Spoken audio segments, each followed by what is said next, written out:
Est-il exact qu'il y a de plus en plus de cas de personnes neuroatypiques? Alors oui, il y a effectivement de plus en plus de cas. Depuis déjà 15 ans, j'accompagne des personnes en difficulté de concentration. Et lors de mes premiers cursus, déjà, ma formatrice nous disait, dans 10 ans, il y a une explosion d'autisme. Aujourd'hui, c'est le cas. Sauf qu'on a mis tellement d'étiquettes qu'on a un peu noyé le poisson. On appelle HP, HPI, HPE, TDA, TDAH, TED, TOP, sans compter les nombreuses étiquettes 10 qui souvent cachent un profil au potentiel ou TDA ou autiste. Alors, c'est effectivement de plus en plus de cas. On se retrouve avec un effet boule de neige, ce que nos parents n'ont pas su nous enseigner, pas pu. Nous n'avons pas su non plus l'enseigner à nos enfants qui eux-mêmes ne savent pas non plus l'enseigner aux leurs, etc. Heureusement, ça se répare. Grâce à la plasticité cérébrale, on a la chance de pouvoir reconstruire ce qui manque. N'en déplaise aux détracteurs, je le fais déjà depuis 15 ans. Alors, ne croyez pas ce qu'on vous raconte. Vos enfants ne sont pas défaillants et vous non plus, tout du contraire. Regardez-vous autrement. Sur le terrain, j'accompagne suffisamment de familles pour savoir me positionner en experte. Le neuromodelage, c'est la seule issue pour tous ces profils. Ça, c'est mon travail, une partie de mon travail.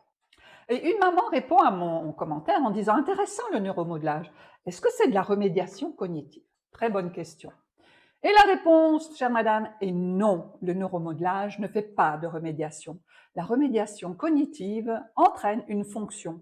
On répète des exercices pour améliorer l'attention, la mémoire, la planification, qui ne travaille que sur le symptôme. Le neuromodelage, lui, il va travailler sur autre chose que le symptôme. Il va travailler à la source. Il va reconstruire ce qui est absent. Donc ce n'est pas la même logique. Quand un enfant ne se concentre pas, on pense qu'il a un déficit d'attention. Mais si les principes fondamentaux de causalité, de temporalité, comme ici sur la table, de séquence, d'ordre, etc., ne sont pas intégrés par l'expérience, le mental, il va fonctionner en roue libre, c'est le hamster dans sa cage. La pensée part dans tous les sens. L'attention se disperse, la concentration, ça devient impossible. C'est pas un problème de volonté, c'est pas un problème d'intelligence, sûrement pas. C'est un problème de fondation, de structure. Et le neuromodelage ne propose pas des exercices répétitifs. Il utilise des modelages concrets, incarnés. On fait vivre l'expérience. Vous la voyez sur la table. L'expérience structure. On intègre les informations qui organisent le mental et surtout, on rend le mécanisme de la concentration entièrement conscient. Quand tu comprends comment ton attention fonctionne, quand tu sais ce qui la fait partir, quand tu sais comment la ramener, tu ne dépends plus d'un entraînement. La structure, elle est ancrée. On ne corrige pas un trouble en neuromodelage.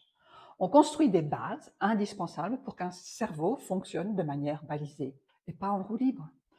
Et c'est là que tout le potentiel peut enfin émerger.